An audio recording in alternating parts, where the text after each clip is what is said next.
Salam sejahtera bagi kita sekalian. Shalom, Bapak Ibu Saudara-saudara yang dikasihi dan diberkati Tuhan. Jumpa lagi kita di hari ini. Kita boleh ada di hari yang ke-63 dalam gerakan membaca Alkitab 365 hari. Dan hari ini kita ada dalam bacaan 1 Samuel 13 sampai 1 Samuel 16. Tapi sebelumnya itu Bapak Ibu Saudara, mari kita berdoa. Ya Allah Bapa di surga, hari ini penyertaan-Mu yang begitu sempurna dalam kehidupan kami, kasih Tuhan yang tidak pernah berkesudahan boleh kami alami di hari yang ke-63 ini. Berkatilah kami semua ya Tuhan, ketika kami akan membaca, merenungkan firman-Mu. Tuhan bimbing, tuntun kami, karuniakanlah kami dengan Roh Kudus-Mu, menerangi hati dan pikiran kami. Biarlah kami akan selalu hidup penuh dengan ketaatan, melakukan setiap kebenaran firman-Mu. Bapa di surga, kami sambut firman-Mu, di dalam nama Tuhan Yesus kami berdoa. Amin. Mari Bapak Ibu Saudara-saudara, kita membaca firman Tuhan dalam 1 Samuel 13 sampai 1 Samuel 16. Saul berumur sekian tahun ketika ia menjadi raja, 2 tahun ia memerintah atas Israel. Saul memilih 3.000 orang dari antara orang Israel, 2.000 orang ada bersama-sama dengan Saul di Mikmas dan di pegunungan Betel, sedang 1.000 orang ada bersama-sama dengan Yonatan di Gibea, Benyamin, tetapi selebihnya dari rakyat itu disuruhnya pulang masing-masing ke kemahnya. Yonatan memukul kala pasukan penduduk orang Filistin yang ada di Geba. Dan hal itu terdengar oleh orang Filistin. Karena itu Saul menyuruh meniup sangkakala di seluruh negeri, sebab pikirnya biarlah orang Ibrani mendengarnya. Demikianlah seluruh orang Israel mendengar kabar bahwa Saul telah memukul kala pasukan penduduk orang Filistin, dan dengan demikian orang Israel dibenci oleh orang Filistin. Kemudian dikerahkanlah rakyat itu untuk mengikuti Saul ke Gilgal. Adapun orang Filistin telah berkumpul untuk berperang melawan orang Israel.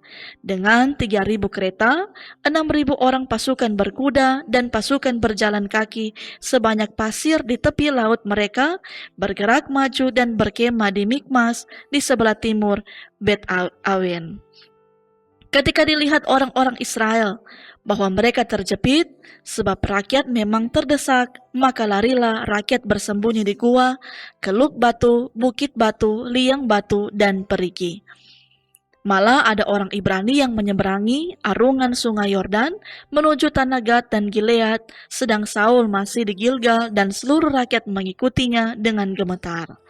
Ia menunggu 7 hari lamanya sampai waktu yang ditentukan Samuel. Tetapi ketika Samuel tidak datang ke Gilgal, mulailah rakyat itu berserak-serak meninggalkan dia. Sebab itu Saul berkata, "Bawalah kepadaku korban bakaran dan korban keselamatan itu." Lalu ia mempersembahkan korban bakaran. Baru saja ia habis mempersembahkan korban bakaran, maka tampaklah Samuel datang. Saul pergi menyongsongnya untuk memberi salam kepadanya. Tetapi kata Samuel, "Apa yang telah kau perbuat?" Jawab Saul, "Karena aku melihat rakyat itu berserak-serak meninggalkan aku, dan engkau tidak datang pada waktu yang telah ditentukan, padahal orang Filistin telah berkumpul di Mikmas. Maka pikirku, sebentar lagi orang Filistin akan menyeberang aku di Gilgal, padahal aku belum memohonkan belas kasihan Tuhan. Sebab itu aku memberanikan diri, lalu mempersembahkan korban bakaran." Kata Samuel kepada Saul, "Perbuatanmu itu bodoh. Engkau tidak mengikuti perintah Tuhan Allahmu yang diperintahkannya kepadamu, sebab sedianya Tuhan mengkokohkan kerajaanmu atas orang Israel untuk selama-lamanya. Tetapi sekarang kerajaanmu tidak akan tetap. Tuhan telah memilih seorang yang berkenan di hatinya, dan Tuhan telah menunjuk dia menjadi raja atas umatnya, karena engkau tidak mengikuti apa yang diperintahkan Tuhan kepadamu." Kemudian berangkatlah Samuel dan pergi ke Gilgal, ke Gibea Benyamin.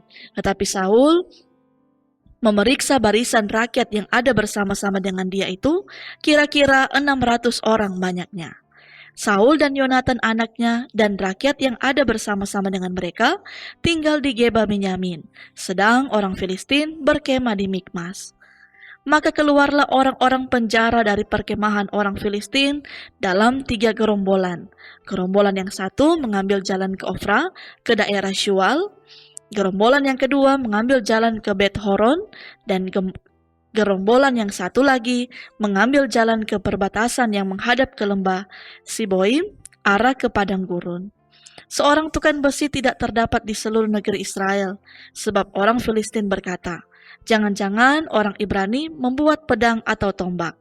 Jadi semua orang Israel harus pergi kepada orang Filistin untuk mengasah mata bajaknya, beliungnya, kapaknya, atau aritnya masing-masing. Adapun bayarnya ialah 2/3 sikal untuk mata bajak dan beliung, dan 1/3 sikal untuk mengasah kapak dan untuk memasang kusa. Sehingga pada hari pertempuran itu, sebelilah pedang atau lembing pun tidak terdapat pada seluruh rakyat yang ada bersama Saul dan Yonatan. Tetapi Saul dan Yonatan anaknya itu masih mempunyainya. Dan suatu pasukan pengawal orang Filistin telah keluar ke pelintasan gunung di Mikmas. Pada suatu hari, Yonatan bin Saul berkata kepada bujang pembawa senjatanya, "Mari kita menyeberangi ke dekat pasukan pengawal orang Filistin yang di sebelah sana." Tetapi tidak diberitahukannya hal itu kepada ayahnya. Adapun Saul duduk di ujung Gibea, di bawah pohon delima yang di Migron, dan rakyat yang ada bersama-sama dengan dia itu kira-kira 600 orang banyaknya. Ahia, anak Ahitub, saudara Ikabod, anak Pinehas, anak Eli, imam Tuhan di Silo, dialah yang memakai baju efod pada waktu itu. Tetapi rakyat tidak tahu tentang perginya Yonatan itu. Di antara pelintasan-pelintasan bukit yang dicoba Yonatan menyeberanginya ke arah pasukan pengawal orang Filistin, ada ujung bukit batu di sebelah sini dan ada ujung bukit batu di sebelah sana. Yang satu bernama Boses, yang lain bernama Sene. Ujung yang satu berdiri di sebelah utara di tentangan Mikmas, yang lain di sebelah selatan di tentangan Geba. Berkatalah Yonatan kepada bujang pembawa senjatanya itu, "Mari kita menyeberangi ke dekat pasukan pengawal orang-orang yang tidak bersunat ini. Mungkin Tuhan akan bertindak untuk kita, sebab bagi Tuhan tidak sukar untuk menolong, baik dengan banyak orang maupun dengan sedikit orang." Lalu jawab pembawa senjatanya itu kepadanya, "Lakukanlah niat hatimu itu, sungguh aku sepakat." Kata Yonatan, "Perhatikan, kita menyeberangi ke dekat orang-orang itu dan memperlihatkan diri kepada mereka. Apabila kata mereka kepada kita begini, 'Berhentilah sampai kami datang padamu,' maka kita tinggal berdiri tempat kita dan tidak naik mendapatkan mereka. Tetapi apabila kata mereka begini, 'Naiklah kemari,' maka kita akan naik. Sebab kalau demikian Tuhan telah menyerahkan mereka ke dalam tangan kita, itulah tandanya bagi kita." Ketika mereka keduanya memperlihatkan diri kepada pasukan pengawal orang Filistin, berkatalah orang Filistin itu, "Lihat, orang-orang Ibrani keluar dari lubang-lubang tempat mereka bersembunyi." Orang-orang dari pasukan pengawal itu berseru kepada Yonatan dan pembawa senjatanya katanya, "Naiklah kemari, maka kami akan menghajar kamu." Lalu kata Yonatan kepada pembawa senjatanya, "Naiklah mengikuti aku, sebab Tuhan telah menyerahkan mereka ke dalam tangan orang Israel." Maka naiklah Yonatan merangkak ke atas dengan diikuti oleh pembawa senjatanya. Orang-orang itu tewas terparang oleh Yonatan, sedang pembawa senjatanya membunuh mereka dari belakangnya. Kekalahan yang pertama ini yang ditimbulkan Yonatan dan pembawa senjatanya itu besarnya kira-kira 20 orang dalam jarak kira-kira setengah alur dari sepembajakan ladang. Lalu timbullah kegentaran di perkemahan ini, di padang dan di antara seluruh rakyat. Juga pasukan pengawal dan penjara-penjara itu gentar, dan bumi gemetar, sehingga menjadi kegentaran yang dari Allah. Ketika peninjau-peninjau Saul di Gibea, Benyamin melihat hal itu, dan sesungguhnya orang ramai seperti ombak berjalan ke sana kemari. Berkatalah Saul kepada tentara yang bersama-sama dengan dia itu, "Periksalah barisan dan lihatlah siapa yang pergi daripada kita." Mereka memeriksa barisan dan ternyata Yonatan dan pembawa senjatanya tidak ada. Lalu kata Saul kepada Ahia, "Bawalah baju efod kemari," karena pada waktu itu dialah yang memakai baju efod di antara orang Israel. Tetapi sedang Saul berbicara kepada imam itu, maka kian lama kian bertambahlah keributan di perkemahan orang Filistin. Sehingga Saul berkata pula kepada imam itu, "Biarlah." Kemudian berkumpullah Saul dan seluruh rakyat yang bersama-sama dengan dia itu. Dan ketika mereka sampai ke tempat pertempuran, tampaklah setiap orang menikam temannya dengan pedang, suatu huru-hara yang sangat besar. Lagi pula orang-orang Ibrani yang telah lama tinggal pada orang Filistin dan yang telah ikut maju dalam tentara mereka, mereka juga berbalik untuk bergabung dengan orang-orang Israel yang ada bersama-sama dengan Saul dan Yonatan. Bahkan ketika semua orang Israel yang telah bersembunyi di pegunungan Efraim mendengar bahwa orang Filistin telah lari, orang-orang itu pun bergabung dengan mereka dalam pertempuran. Demikianlah Tuhan menyelamatkan orang Israel pada hari itu. Pertempuran itu meluas sampai lewat Bet Awen. Ketika orang-orang Israel terdesak pada hari itu, Saul menyuruh rakyat mengucapkan kutuk, katanya, "Terkutuklah orang yang memakan sesuatu sebelum matahari terbenam, dan sebelum aku membalas dendam terhadap musuhku. Sebab itu, tidak ada seorang pun dari rakyat yang memakan sesuatu." Dan seluruh orang itu sampailah ke suatu hutan, dan di sana ada madu di tanah. Ketika rakyat sampai ke hutan itu, tampaklah ada di sana madu meleleh, tetapi tidak ada seorang pun yang mencedoknya ke mulutnya dengan tangan, sebab rakyat takut kepada sumpah itu. Tetapi Yonatan tidak mendengar bahwa ayahnya telah menyuruh rakyat bersumpah. Ia mengulurkan tongkat yang ada di tangannya dan mencelupkan ujungnya ke dalam sarang madu. Kemudian ia mencodoknya ke mulutnya dengan tangan, lalu matanya menjadi terang lagi. Dan seorang dari rakyat berbicara, katanya, "Ayahmu telah menyuruh rakyat bersumpah dengan bersungguh-sungguh," katanya, "terkutuklah orang yang memakan sesuatu pada hari ini, sebab itu rakyat letih lesu." Lalu kata Yonatan, "Ayahku mencelakakan negeri. Coba lihat bagaimana terangnya mataku setelah aku merasai sedikit dari madu ini. Apalagi jika sekiranya rakyat pada hari ini boleh makan dengan bebas dari jarahan musuhnya yang telah didapatnya, tetapi sekarang tidaklah besar kekalahan di antara orang Filistin." Dan pada hari itu mereka memukul kala orang Filistin dari Mikmas sampai ke Ayalon. Rakyat sudah sangat letih lesu. Sebab itu rakyat menyambar jarahan, mereka mengambil kambing domba, lembu, dan anak lembu, menyembelinya begitu saja di atas tanah, dan memakannya dengan darah. Lalu diberitahukanlah kepada Saul demikian, "Lihat, rakyat berdosa terhadap Tuhan dengan memakannya dengan darahnya." Dan ia berkata, "Kamu berbuat hianat, gulingkanlah sekarang juga sebuah batu besar kemari." Kata Saul pula, "Berserak-seraklah di antara rakyat dan katakan kepada mereka, setiap orang harus membawa lembunya atau dombanya kepadaku, sembelilah itu di sini, maka kamu boleh memakannya. Tetapi janganlah berdosa terhadap Tuhan dengan memakannya dengan darahnya." Lalu setiap orang dari seluruh rakyat membawa serta pada malam itu lembunya, dan mereka menyembelinya di sana. Saul mendirikan mezbah bagi Tuhan. Inilah mezbah yang mula-mula sekali didirikannya bagi Tuhan. Lagi kata Saul, "Marilah kita pada malam ini mengejar orang Filistin dan menjarahi mereka sampai fajar menyingsing, dan janganlah kita biarkan hidup seorang pun dari mereka." Jawab mereka itu, "Perbuatlah apa yang kau pandang baik." Tetapi imam berkata, "Marilah kita dahulu tampil menghadap Allah di sini." Saul bertanya kepada Allah, "Bolehkah aku mengejar orang Filistin itu? Akan kau serahkan mereka ke dalam tangan orang Israel?" Tetapi pada hari itu ia tidak menjawab Saul. Lalu kata Saul, "Datanglah kemari, kamu segala pemuka rakyat, berusahalah mengetahui apa sebab dosa ini terjadi pada hari ini. Sebab demi Tuhan yang hidup yang menyelamatkan orang Israel, sekalipun itu disebabkan oleh Yonatan anakku, maka ia pasti akan mati." Tetapi seorang pun dari seluruh rakyat tidak ada yang menjawabnya.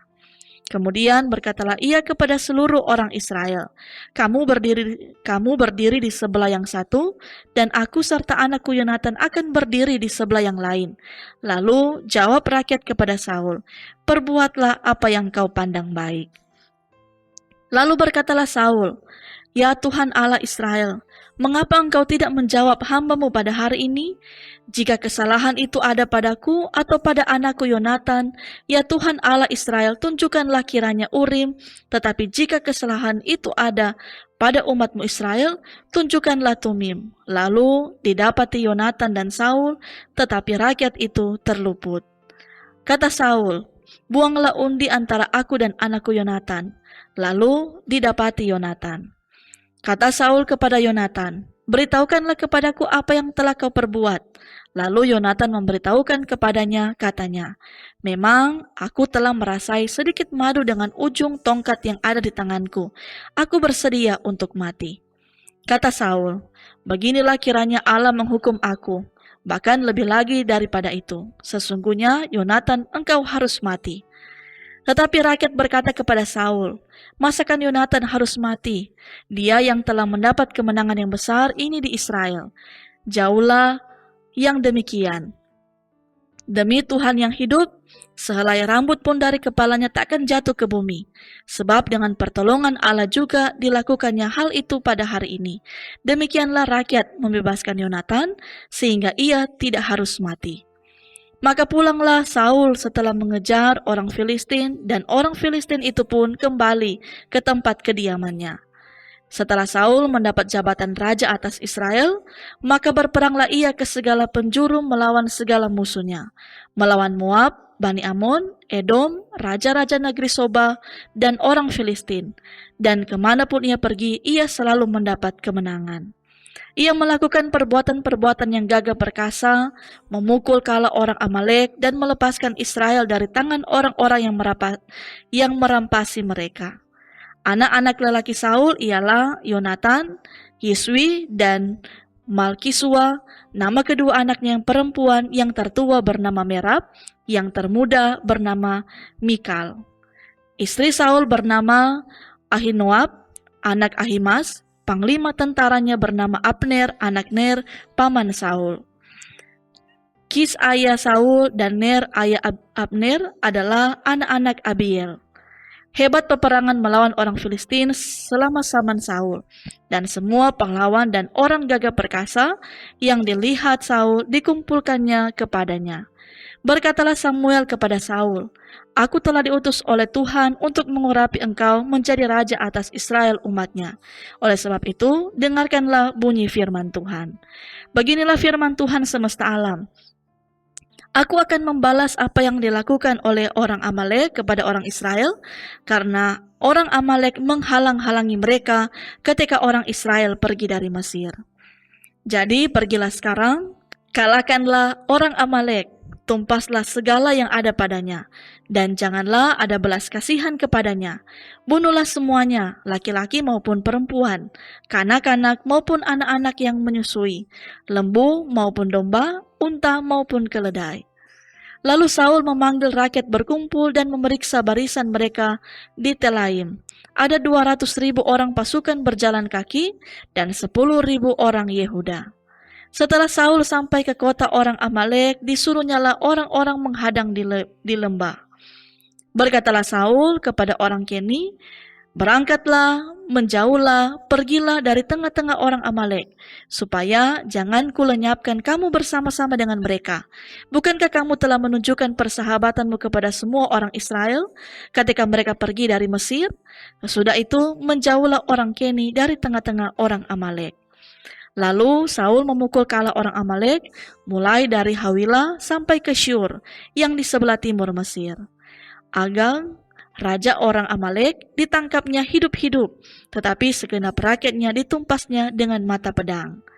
Tetapi Saul dan rakyat itu menyelamatkan Agag dan kambing domba dan lembu-lembu yang terbaik dan tambun, pula anak domba dan segala yang berharga. Tidak mau mereka menumpas semuanya itu, tetapi segala hewan yang tidak berharga dan yang buruk, itulah yang ditumpas mereka. Lalu datanglah firman Tuhan kepada Samuel demikian. Aku menyesal karena aku telah menjadikan Saul raja, sebab ia telah berbalik daripada aku dan tidak melaksanakan firman-Ku. Maka sakit hatilah Samuel dan ia berseru-seru kepada Tuhan semalam-malaman. Lalu Samuel bangun pagi-pagi untuk bertemu dengan Saul, tetapi diberitahukan kepada Samuel demikian. Saul telah ke Karmel tadi dan telah didirikannya baginya suatu tanda peringatan. Kemudian ia balik dan mengambil jurusan ke Gilgal. Ketika Samuel sampai kepada Saul, berkatalah Saul kepadanya, "Diberkatilah kiranya engkau oleh Tuhan, aku telah melaksanakan firman Tuhan." Tetapi kata Samuel, "Kalau begitu, apakah bunyi kambing domba yang sampai ke telingaku dan bunyi lembu-lembu yang kudengar itu?"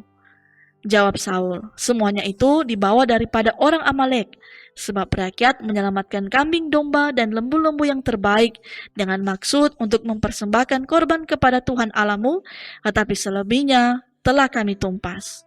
Lalu berkatalah Samuel kepada Saul, "Sudahlah, aku akan memberitahukan kepadamu apa yang difirmankan Tuhan kepadaku tadi malam." Kata Saul kepadanya, "Katakanlah."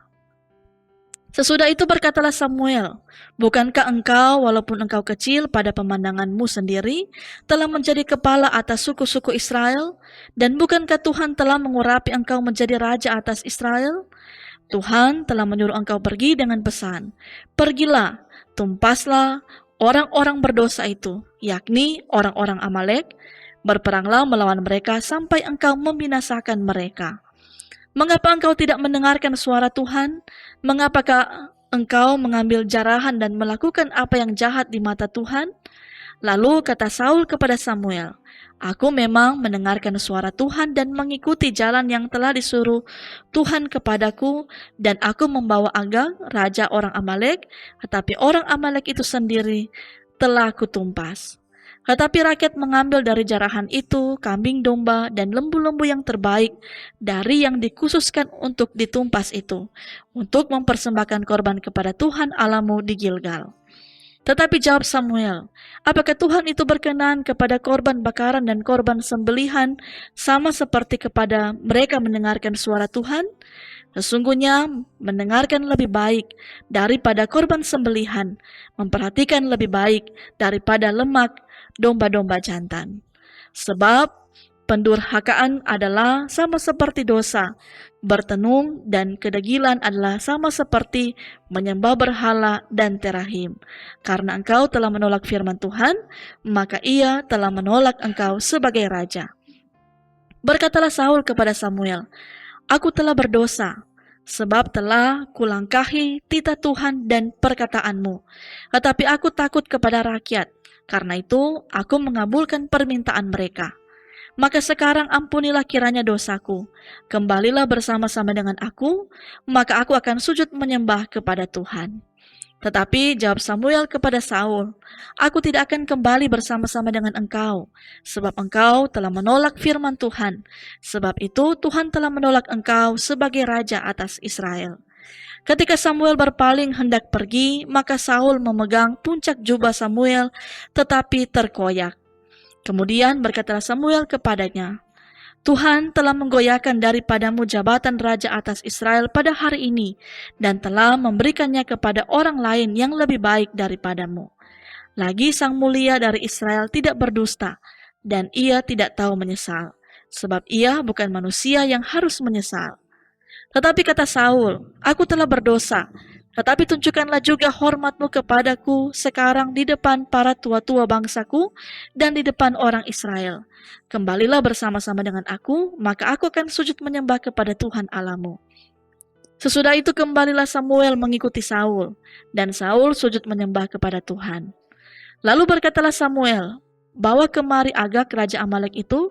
Dengan gembira Agag pergi kepadanya, sebab pikirnya, sesungguhnya kepahitan maut telah lewat. Tetapi kata Samuel, "Seperti pedangmu membuat perempuan-perempuan kehilangan anak, demikianlah ibumu akan kehilangan anak di antara perempuan-perempuan." Sesudah itu Samuel mencincang Agag di hadapan Tuhan di Gilgal. Kemudian Samuel pergi ke Rama, tetapi Saul pergi ke rumahnya di Gibea Saul. Sampai hari matinya, Samuel tidak melihat Saul lagi, tetapi Samuel berduka cita karena Saul, dan Tuhan menyesal karena ia menjadikan Saul raja atas Israel. Berfirmanlah Tuhan kepada Samuel, "Berapa lama lagi engkau berduka cita karena Saul? Bukankah ia telah kutolak sebagai raja atas Israel? Isilah tabung tandukmu dengan minyak dan pergilah. Aku mengutus engkau kepada Isai, orang Betlehem itu, sebab di antara anak-anaknya telah kupilih seorang raja bagiku." Tetapi Samuel berkata, "Bagaimana mungkin aku pergi? Jika Saul mendengarnya, ia akan membunuh aku." Firman Tuhan, "Bawalah seekor lembu muda dan katakan, aku datang untuk mempersembahkan korban kepada Tuhan." Kemudian undanglah Isai ke upacara pengorbanan itu, lalu aku memberitahukan kepadamu apa yang harus kau perbuat. Urapilah bagiku orang yang akan kusebut kepadamu. Samuel berbuat seperti yang difirmankan Tuhan, dan tibalah ia di kota Betlehem. Para tua-tua di kota itu datang mendapatkannya dengan gemetar dan berkata, "Adakah kedatanganmu ini membawa selamat?" Jawabnya, "Ya benar, aku datang untuk mempersembahkan korban kepada Tuhan. Kuduskanlah dirimu dan datanglah dengan daku ke upacara pengorbanan ini." Kemudian ia menguduskan Isai dan anak-anaknya yang laki-laki dan mengundang mereka ke upacara pengorbanan itu. Ketika mereka itu masuk dan Samuel melihat Eliab, lalu pikirnya, "Sungguh di hadapan Tuhan sekarang berdiri yang diurapinya." Tetapi berfirmanlah Tuhan kepada Samuel, "Janganlah pandang parasnya atau perawakan yang tinggi, sebab aku telah menolaknya. Bukan yang dilihat manusia yang dilihat Allah, manusia melihat apa yang di depan mata, tetapi Tuhan melihat hati." Lalu Isai memanggil Abinadab dan menyuruhnya lewat di depan Samuel, tetapi Samuel berkata, "Orang ini pun tidak dipilih Tuhan." Kemudian Isai menyuruh Syama lewat, tetapi Samuel berkata, "Orang ini pun tidak dipilih Tuhan." Demikianlah Isai menyuruh ketujuh anaknya lewat di depan Samuel. Tetapi Samuel berkata kepada Isai, "Semuanya ini tidak dipilih Tuhan." Lalu Samuel berkata kepada Isai, "Inikah anakmu semuanya?" Jawabnya, "Masih tinggal yang bungsu, tetapi sedang mengembalakan kambing domba." Kata Samuel kepada Isai, "Suruhlah memanggil dia, sebab kita tidak akan duduk makan sebelum ia datang kemari." Kemudian disuruhnyalah menjemput dia. Ia kemerah-merahan, matanya indah dan parasnya elok. Lalu Tuhan berfirman, "Bangkitlah, urapilah dia, sebab inilah dia." Samuel mengambil tabung tanduk yang berisi minyak itu dan mengurapi Daud di tengah-tengah saudara-saudaranya. Sejak hari itu dan seterusnya berkuasalah roh Tuhan atas Daud. Lalu berangkatlah Samuel menuju Rama. Tetapi roh Tuhan mundur daripada Saul, dan sekarang ia diganggu oleh roh jahat yang daripada Tuhan. Lalu berkatalah hamba-hamba Saul kepadanya, "Ketahuilah roh jahat yang daripada Allah mengganggu engkau. Baiklah tuanku, menitahkan hamba-hambamu yang di depan ini mencari seorang yang pandai main kecapi. Apabila roh jahat yang daripada Allah itu hinggap padamu, haruslah ia main kecapi, maka engkau merasa nyaman."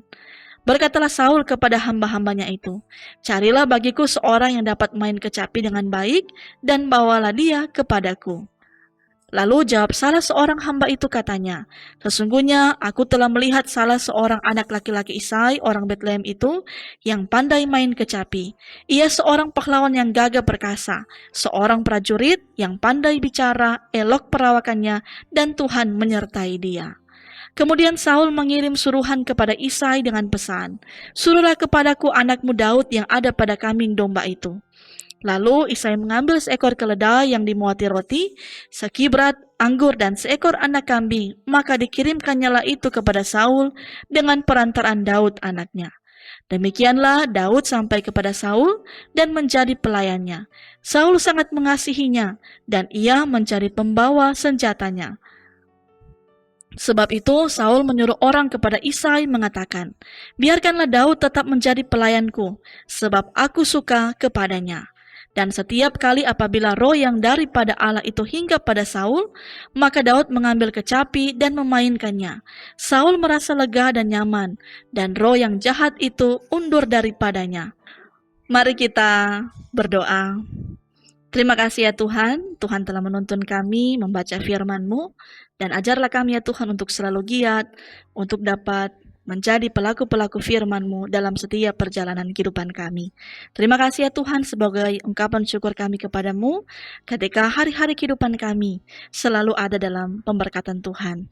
Dan kami yang tetap senantiasa bermohon, Tuhan sertailah setiap langkah kehidupan kami, hari ini, esok, dan sampai selama-lamanya. Kami yakin percaya semuanya itu ada dalam kendali-Mu ya Tuhan.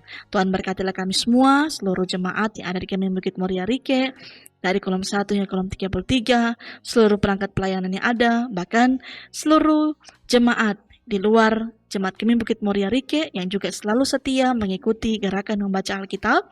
Tuhan berkatilah kami semua, dari anak-anak sampai dengan lansia, keluarga kami, pekerjaan, aktivitas, biarlah semuanya itu ada dalam pemberkatan-Mu ya Tuhan.